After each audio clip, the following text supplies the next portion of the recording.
ಇದುವರೆಗೆ ಹುಟ್ಟಿಲ್ಲ, ಮುಂದೆ ಹುಟ್ಟಿ ಬರುವಂತ ಕೆಟ್ಟದೆಯ ಮಟ್ಟ ಯಾರಿಂದ ಗೊತ್ತಿಲ್ಲ. ಹಾಗಾಗಿ ಹೇಳ್ತಾ ಇದ್ದೇನೆ, ನಾನಾಡುವಂತಹ ಮಾತನ್ನು ಈಡೇರಿಸುವುದರಲ್ಲಿ ಒಳ್ಳೆಯದು. ಅವಕಾಶ ಮಾಡದೆ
ಸಂತೋಷವಾಯಿತು.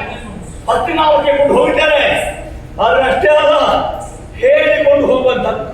ಒಟ್ಟು ಕರೆಯುವುದಲ್ಲ, ಬಂದಿದ್ದಾರೆ ಓಲೆಗೆ ಮನ್ನಿಸಿ ಆಗಮಿಸಿದಂತಹ ಮಂಡಲಿಕರು ಅವರಲ್ಲಿ ಒಂದು ಮಾತು ಹೇಳಬೇಕಾಗಿದೆ. ಧರಣಿ ಮರೆ ಶಶಿ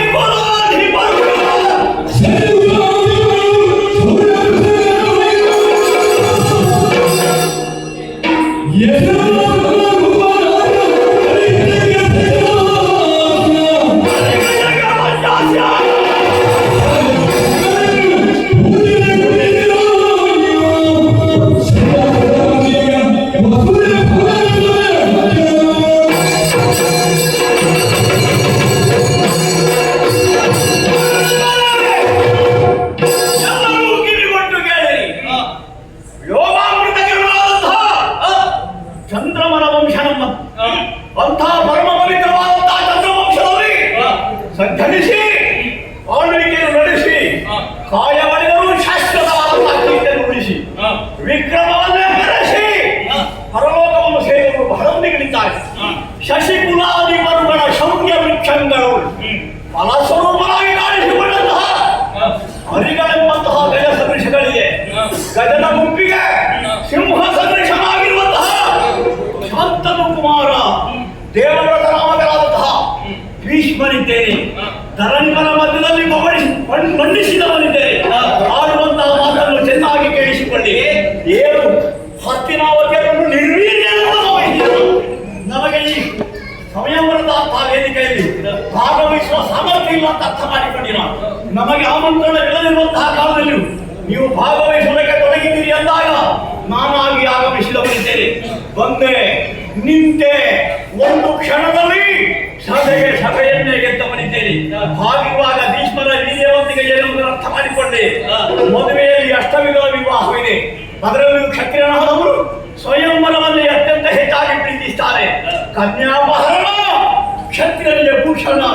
ಈ ಕಾಲಕ್ಕೆ ನೀವೆಲ್ಲರೂ ನೋಡುತ್ತಾ ಇದ್ದ ಹಾಗೆ 3 ಮಂದಿ ರಾಜಕುಮಾರಿಯರನ್ನು ರಥಕ್ಕೆ ಏರಿಸಿ ಹತ್ತಿನಾವತಿ ಕಡೆಗೆ ಕೊಂಡು ಹೋಗುವನಿಗೆ ವಿರೋಧಿಸುವ ಛಾತಿ ಇದೆಯೇ ಅಂತ ಎದೆಗಾರಿಕೆ ಇದೆಯೇ? ಇವಳನ್ನು ಮದುವೆ ಆಗಬೇಕು ಅಂತ ಬಂದಂತಹ ರಾಜಾಧಿರಾಜರಾಗಬಹುದು, ಇವರ ತಂದೆಯಾಗಬಹುದು, ಬಂಧುಗಳಾಗಬಹುದು, ಯಾರೇ ಆಗಬಹುದು. ಈ ಭೀಷ್ಮರನ್ನು ಎದುರಿಸುವಂತಹ ಸಾಮರ್ಥ್ಯವಿದ್ದರೆ ಬನ್ನಿ.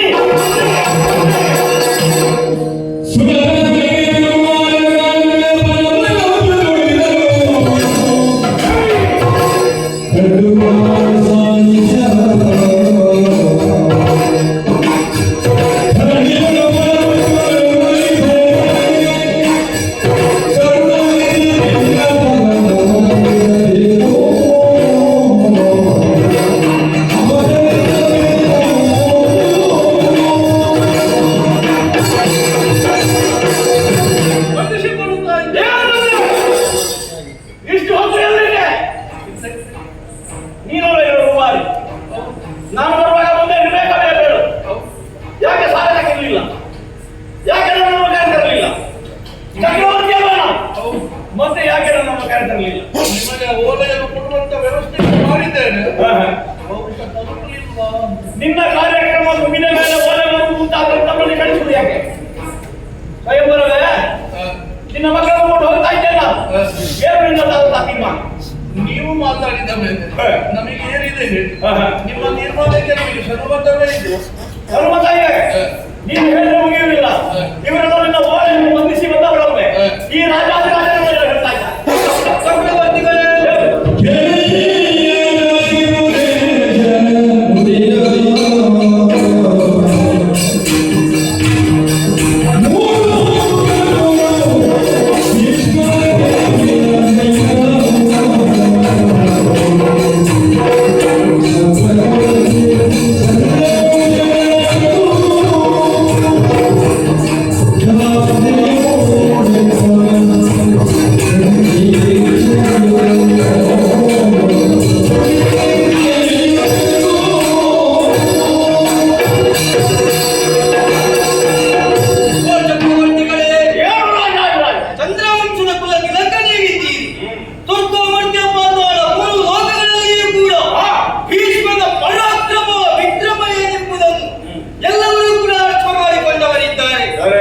ಈಗಾಗಲೇ ಸಭೆಯನ್ನು ಬಂದು ಸೇರಿದಂತ ನಿಮ್ಮ ಟಿವಿ ಆ ಕ್ಷಣವೇ ನಮ್ಮ ಕೈಗಳ ಮೇಲೆ ಹೋದವು, ತಲೆಯು ಬಾಗಲ್ಪಟ್ಟಿತು.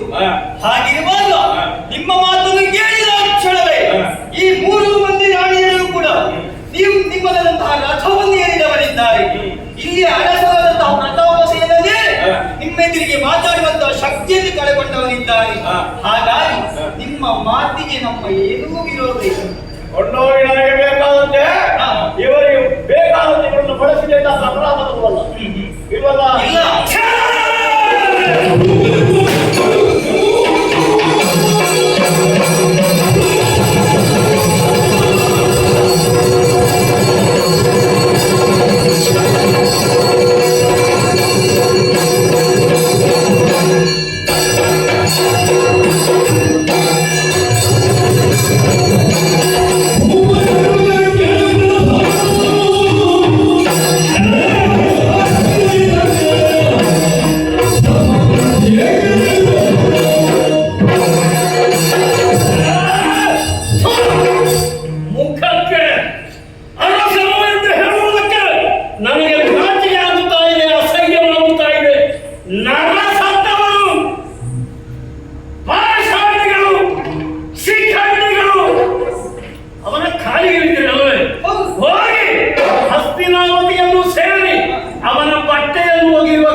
ನಿಮ್ಮಲ್ಲಿ ಕೇಳುತ್ತಾ ಇದ್ದಾರೆ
ಸೌಭದೇಶ ಬಿಡ ಮತ್ತ ಕ್ಷತ್ರಿಯ ಮಟ್ಟ ಹೇಳಿರೋದು ಇಂಥ ರಾಕ್ಷಸ ಮಟ್ಟ ಹೇಳಿರೋದು ಆ ರೀತಿ ಜೀವನ ಸಾಗಿಸುವುದು ಗರಾಡ್ಮರಲ್ಲ. ಈ ಕಾಲಕ್ಕೆ ಭೀಷ್ಮರ ಮುಂದೆ ಆಯುಧ ಕೆಳಗೆ ಹಾಕಿ ಕೈ ಜೋಡಿಸುತ್ತಾ ಇದ್ರೆ ನಮ್ಮ ವರ್ಚಸ್ಸೇನು ಅರ್ಥ ಮಾಡಿಕೊಳ್ಳಲಿಲ್ಲ. ವರ್ತಮಾನ ಕಾಲಕ್ಕೆ ಚಂದ್ರವಂಶ ವರಿಷ್ಠರು ವಾಡಿ ಮಾಡಿ ಬೆಳೆದಂತಹ ಧರ್ಮ ಸಿಂಹಾಸನ ಅಂತಹ ಹಸ್ತಿನಾವತಿಯ ಪ್ರತಿನಿಧಿಯಾದ ನನಗೆ ಕೆಣಕಬೇಕಾದ್ರೆ ನೀನು ಕೇಳು.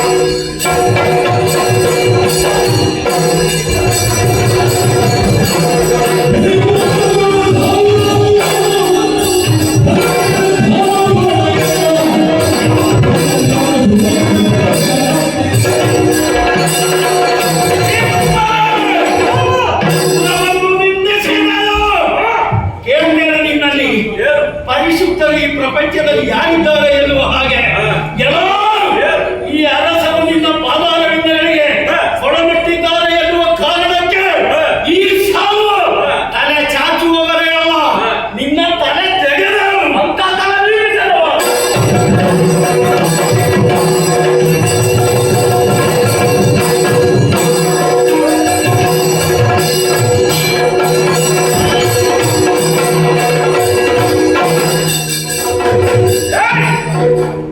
ಇಷ್ಟು ಬಾರಿ ಹೇಳಿದ್ರು ಕರ್ಗ ಹಿಡಿಯುವುದ ಕಲಿತಿಯಲ್ಲ, ಎಲ್ಲರ ಪೌರುಷ ಭೀಷ್ಮನ ವರ್ಚಸ್ಸಿನ ಮುಂದೆ ಯಾರು ನಿಲ್ಲುವರು ಹೇಳು. ಈಗ ಸೋತು ನಿಂತಿಯಲ್ಲ, ನಿನ್ನ ತಲೆ ಕಡಿಯಿದ್ದೆ ಅಂತ ಕೆಲಸ ಮಾಡುವುದಿಲ್ಲ ನಾನು. ಯಾಕೆಂದ್ರೆ ಗಂಗಾ ಭವಾನಿಯ ಕುಮಾರ. ಅದಕ್ಕಾಗಿ ಹೇಳ್ತಾ ಇದ್ದಾರೆ, ಭೀಷ್ಮನ ಹೆಸರು ಹೇಳಿಕೊಂಡು ಬದುಕಿಕೋ.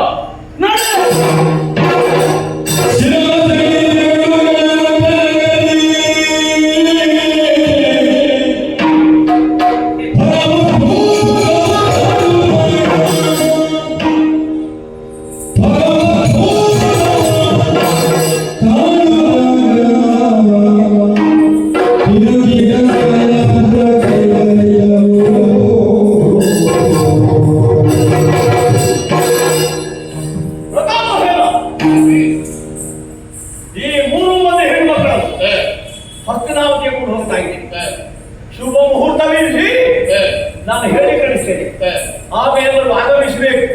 ಈ ಹೆಣ್ಣು ಮಕ್ಕಳನ್ನು ನೀನು ದಾರ ಎದ್ದು ಕೊಡ್ಬೇಕು. ಹೇಗೆ ಎಲ್ಲವೂ ನೀವು ಹೇಳಿದ್ದಾರೆ. ಮತ್ತವರೇ ಯಜಮಾನರಾಜರಿಗೂ ಹೇಳುವಂತಹದ್ದು ಮದುವೆ ಕಾಲಕ್ಕೆ ಹೇಳಿ ಕಳಿಸ್ತೇವೆ. ಎಲ್ಲರೂ ಹಸ್ತಿನಾವತಿಯನ್ನು ಪ್ರವೇಶ ಮಾಡ್ತಿದ್ದಾರೆ. ಈ ಕ್ಷಣವೇ ಹಸ್ತಿನಾವತಿ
ಅರಿಷ್ಟಂಗ ಅನಿಷ್ಟ ಆಗಿದೆ.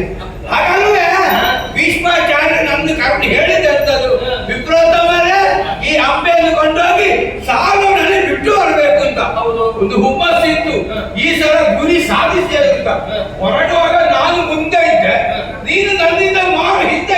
ಹೌದು. ಅದು ಈಗ ಮೊದಲಾಗಿದೆ. ನಾನು ಮುಂದೆ ನೀವು ಹೀಗೆ. ಅಪ್ಪಪ್ಪಪ್ಪಪ್ಪ ನಿನ್ನೊಂದು ವೇಗವೇ ಬಾಲ ಚೂಟಿದ ಸರ್ಪದ ಹಾಗೆ, ಸಿಂಜಿನಿಂದ ಹೊರಟ ಬಾಣದ ಹಾಗೆ ಒಂದೊಂದು ಹೆಜ್ಜೆ ಇಟ್ಟು ನಡೆಯುತ್ತೆ, ಭೂಮಿಯ ಗಟಗಟ ಆಗುತ್ತಾ ಉಂಟು.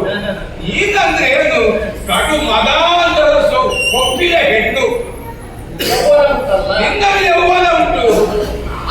ಅದು ಅಂಬೆ ನನಗೆ ಯೌವನೆಲ್ಲ ಬಿಟ್ಟು ಹೋಗಿದೆ.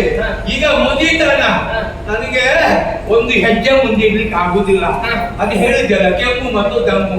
ಇದು ನನ್ನನ್ನು ಕೊಂಡು ಹೋಗೋದು, ಅದು ಹೋಗುವ ಹತ್ರ ಕಾಣುವುದಿಲ್ಲ. ಕಾಲುಗಳು ಗಟ ಗಟ ನಡುಗುತ್ತಾ ಉಂಟು.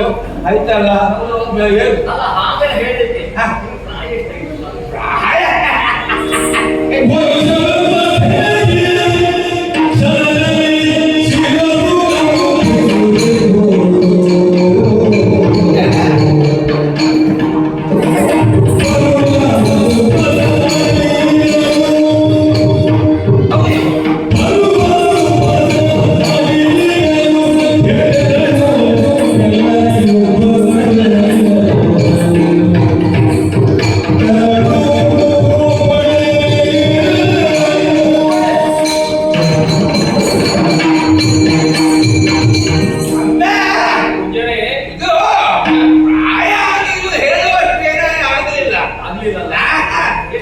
ಕೇವಲ 20. ಯಾರಾದ್ರೂ ನಂಬಿ 20 ಯಾಕೆ ನಂಬಲಿಕ್ಕಿಲ್ಲ? ಮೋಸ ಮಾಡ್ತೀರಿ ನೀವು. 28 ಯಾವುದು? 100 ಭರ್ತಿ ಆಗಲಿಕ್ಕೆ ಬಾಕಿ. 81 ಮಂದಿ ಆಯ್ತು. ಓ ವರ್ಷ 80 ಆದರೂ ಕೂಡ 20ರ ಉತ್ಸಾಹನೆ ಕೂಡ ಎದ್ದು ಕಾಣ್ತಾ ಉಂಟಲ್ಲ. ಅದು ಯೌವನದ್ದು ನೆನಪಾಗುದು. ಆಯ್ತಲ್ಲ, ಹೌದೌದು. ಆಗ ಹೊರಟು ಬಂದೆ, ಈಗ ಮತ್ತೆ ಬಸ್ನಲ್ಲಿದ್ದೇವೆ. ಈಗ ಗೊತ್ತಾಯ್ತು ಈ ಸಲ ಗುರಿ ಮುಟ್ಟಿಸುವುದಂತ ಆಗುದಿಲ್ಲ ಅಂತ. ತಡ ಗಡ ಗಡ ಗಡ ತಡಗುತ್ತಾ ಉಂಟು, ಕೈ ಕಾಲು ಹೀಗೆ ಹೀಗೆ ಅಲಗಾಡುತ್ತಾ ಉಂಟು. ಇದು ಮತ್ತೆ ಕೈಗೊಂಡು ಆವತ್ತೇನೆ ಅಂತ ಕಾಣ್ತದೆ. ಏನ್ ಮಾಡಿದ್ರಿ ಈಗ? ಮಾಡದಂತದಿಲ್ಲ, ನನಗೆ ಬರ್ಲಿಕ್ಕೆ ಆಗುದಿಲ್ಲ. ನೀನು ಹೋಗು, ನಾನಿಲ್ಲೇ ಕೂತ್ಕೊಳ್ತೇನೆ.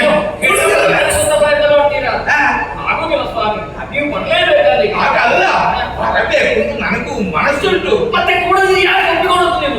ಒಪ್ಪಿಕೊಂಡದ್ದು ಯಾಕೆ? ಹೇಳಿದ್ದು ಯಾರು? ಹೇಳಿದ್ದು ಭೀಷ್ಮ. ಭೀಷ್ಮಾಚಾರ್ಯರು, ಚಕ್ರವರ್ತಿಗಳು. ಭೀಷ್ಮಾಚಾರ್ಯರ ಮಾತನ್ನು ಅಷ್ಟದಾವತ್ತಿಗೆ ಯಾರು ಮೀರು ಹಾಗಿಲ್ಲ. ಅದೊಂದು ಧೈರ್ಯ ಇತ್ತು. ಈ ಸಲ ಗುರಿ ಮುಟ್ಟಿಯೇ ಅಂತ. ಈಗ ಮಧ್ಯರಾಯಿಗೆ ಬಂದಾಗಲ್ಲ ಗೊತ್ತಾದ್ದು, ಇದು ಆಗುವ ಲಕ್ಷಣ ಕಾಣುವುದಿಲ್ಲ. ಕೈ ಮುಗಿದು ಬೇಡ್ಕೊಡ್ತೇನೆ. ಹೌದಾ? ಹೊತ್ತು ನೋಡಿ ನೆತ್ತಿಗೆ ಬಂತು, ಏನಾಯ್ತು?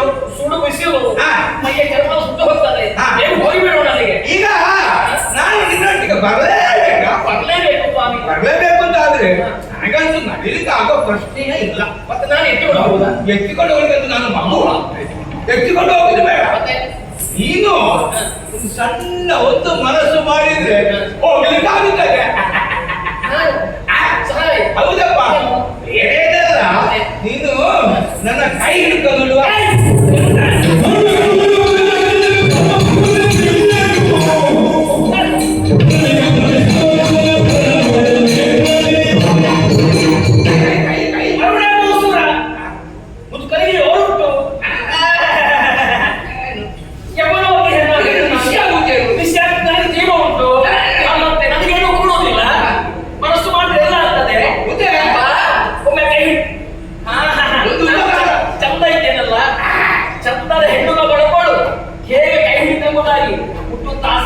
ಯಾರಿಗೆ ಆಗುದಿಲ್ಲ. ನಾನು ಪರಮ ಇದ್ದೇನೆ. ನನ್ನ ಜೀವಿತಾವಧಿಯಲ್ಲಿ ಸಾವನ್ನ ಹೊರತಾಗಿ ಮಧ್ಯಾಹ್ನ ಕೂಡ ಕಣ್ಣೆತ್ತಿಕೊಂಡು ನೋಡ್ಲಿಕ್ಕಿಲ್ಲ. ಈಗ ಮಧ್ಯಾಹ್ನದ ಕೈ ಬರ್ತಿರೋದು ನೀವು. ಈಗ ನನ್ನ ಕೈ ಹಿಡಿದದ್ದು ಹೌದು ಅಂತ ಆದ್ರೆ ಬಂದು ಪತಿವ್ರತ ಧರ್ಮಕ್ಕೆ ಧಕ್ಕ ಹೋಗ್ತದೆ. ನನಗೇನು ಹಠವಿಲ್ಲ ಚಟವಿಲ್ಲ. ಅದಕ್ಕೆ ಮತ್ತೊಂದು ದಾರಿ ಉಂಟು. ನನ್ನ ಕೈ ನೀನು ಮುಟ್ಟುವುದೇ ಬೇಡ. ಮತ್ತೆ ಬೇರೊಂದು ದಾರಿ ಉಂಟು. ಈಗ ನನ್ನ ಗೋಳು ಇಲ್ಲ, ಕೈ ಇಲ್ಲ. ನೀವು ಬರಬೇಕೀಗ. ಆಚಾರ್ಯರ ಮಾತು ನಡೆಸಿಕೊಡ್ಬೇಕು. ನೀವು ಕೈ ಹಿಡಿಯುತ್ತಾ ಇಲ್ವೋ? ಕೈ ಹಿಡಿಯುತ್ತಿಲ್ಲ. ಗೋಳು ಹಿಡಿಯುತ್ತಾ ಇಲ್ವೋ? ನಿನ್ನ ಪತಿವ್ರತ ಧರ್ಮಕ್ಕೆ ಮಣ್ಣಾಗಿ ಯಾರು ಹೇಳುವುದು? ಪತಿವ್ರತೆ ಎಂಬ ಶಬ್ದಕ್ಕೆ ಅರ್ಥವಾದ ಅಲ್ಲಿ ಉದ್ಯಾನಕ್ಕೆ ಹೋಗಿ ಅಲ್ಲಿ ಶಾಲೆಯನ್ನು ಓಡೆ ಕಣ್ಣಲ್ಲಿ ನೋಡಿ ಮಾತಾಡುವ. ನಾನು ಎಲ್ಲಿ ಹೇಳಿದೆ ಅಲ್ಲಿ ಮಾತಾಡುವಾಗ ನಿನ್ನ ಪತಿವ್ರತ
ಕೇಳ್ತೇನೆ. ನಾನು ಬರೋದಿಲ್ಲ. ಇಟ್ಕೊಳ್ಳಿ.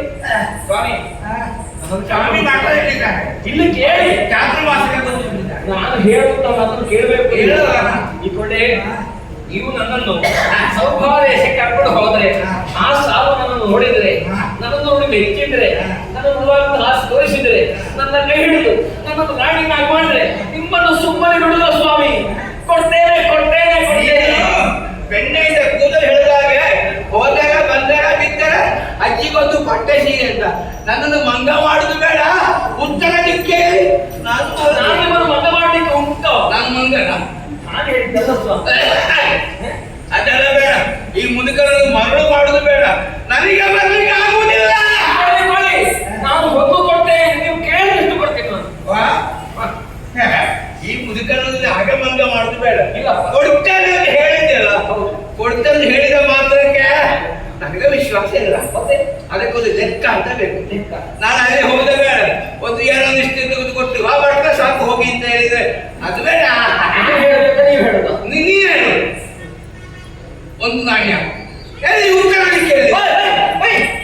ಒಂದು ನಾಣ್ಯ ಅಲ್ಲ, ಮತ್ತೆ? ಒಂದು ನಾಣ್ಯಕ್ಕೆ ಮೌಲ್ಯ ಉಂಟು. ಅದೇ ಹೇಳಿದ್ದು ನಾನು. 100 ಒಂದು 100. ನಿನ್ನ 100ಕ್ಕೆ ನನಗೆ 100 ಸಾಕಾಗಿಲ್ಲ. 100ಕ್ಕೆಲ್ಲ ಬಂದು ಬ್ರಾಹ್ಮಣ ಸ್ವಲ್ಪ ಏರಿಸಲೇ 1000 ಮಾಡ್ತೇನೆ. 1000 ಆಗುವುದಿಲ್ಲ. ನಾನು ಬರುವುದಿಲ್ಲ ಅಂದ್ರೆ ನಾನು ಹಠದ ಮಾಡಿ ಇಲ್ಲೇ ಹೋದೆ. ಸ್ವಾಮಿ ಸ್ವಾಮಿ ಕೊಡಿ, ಸ್ವಲ್ಪ ಚೌಕಾಸಿ ಮಾಡುವ. ಇಲ್ಲ, ಇದರಲ್ಲಿ ಚರ್ಚೆ ಇಲ್ಲ. 1 ಲಕ್ಷಕ್ಕೆ ನಿಲ್ಲಿಸುವ. ಆ? 1 ಲಕ್ಷಕ್ಕೆ 1 ಲಕ್ಷ. ಎಂತದ್ದು 1 ಲಕ್ಷ? 1 ಲಕ್ಷ ಚಿನ್ನದ ನಾಣ್ಯ